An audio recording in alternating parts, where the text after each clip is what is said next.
Какви са разликите между мъжете и жените, когато става дума за хранене и изграждане на мускулна маса? Отговорът няма да се хареса на много хора, защото превръща цял един бизнес в една голяма измама. Жените много често са обект на реклами, които внушават следното: ти си различна, твоето тяло е специално, това, което работи при мъжете, при теб няма да стане.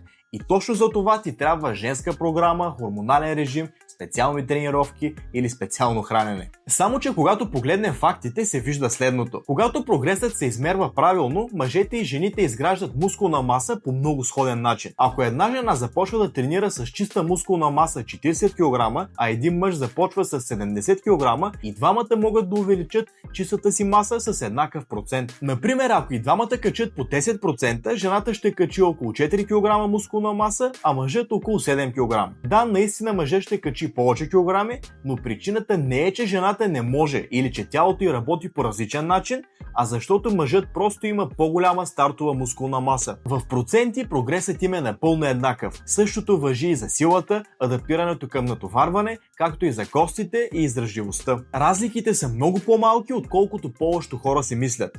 Другият голям мит е, че жената трябва да планира тренировките си според месечния цикъл. Няма нужда да правиш специална програма спрямо месечния си цикъл. Ако знаеш, че в определени дни си по-уморена, имаш повече болки или просто не ти върви, намали тежестите и тренирай по-леко. Винаги всеки човек трябва да се напасва според това как се чувства. И най-накрая храненето.